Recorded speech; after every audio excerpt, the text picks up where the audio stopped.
So packing అయితే అయిపోయింది బండి మీద. 2 టాప్ బాక్స్లు అయితే ఫిట్ చేసాము. సో టాప్ ర్యాక్స్ కూడా తీసుకున్నాం అనమాట. సో కొబ్బరికాయ కొట్టేసి అయితే బయలుదేరిపోదాం.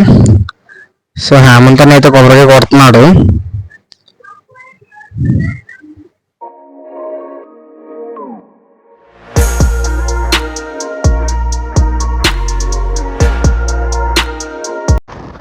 సో డే 1 రైడ్ వచ్చేసరికి మనకైతే 700 కిలోమీటర్స్ అనమాట, హైదరాబాద్ నుంచి లోనావా.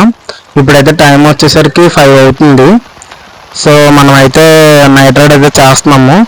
సో మనమైతే కొంచెం ఎండ వచ్చిన తర్వాత అయితే స్టే తీసుకొని కొంచెం స్లీప్ వేసి చిన్న పవర్ న్యాప్ బయలుదేరదాం.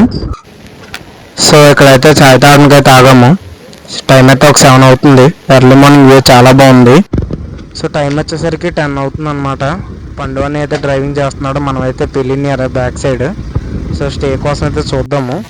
మనకైతే ఆకలి అయితే గట్టిగా వేస్తుంది, కడుపులో అయితే ఎలకలు పరిగెడుతున్నాయి కాబట్టి వండుకుంటున్నాం. సో టెంట్ అయితే ఇక్కడ వేస్తున్నాం.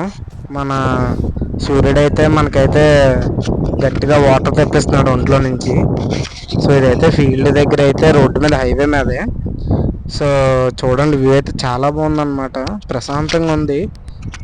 సో పక్కనే మనకి అడ్వాంటేజ్ ఏంటంటే నుయ్యి ఉంది. అక్కడ రోడ్డు మీద అయితే బైక్స్ అయితే పార్క్ చేస్తాం అనమాట. అవి అయితే ఎండకు అలాగే ఉన్నాయి.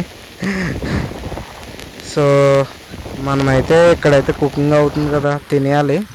సో ఏదో అలా ఆకుపాకు కరివేపాకు అన్నట్టు వండేసాము, ఎలా అలా వచ్చింది. సో ప్యాకింగ్ అయితే చేస్తున్నాము. ప్యాకింగ్ అయిపోయిన వెంటనే ఇంకా మేమైతే లోనావాకి అయితే బయలుదేరుతాము. సో లోనావాకి వెళ్ళిన తర్వాత అయితే మీకు అప్డేట్ చేస్తాను. సో అంతవరకు అయితే వీడియోని చూస్తూ ఉండండి. Thank you for watching. Subscribe చేసుకోండి, కొంచెం సపోర్ట్ చేయండి.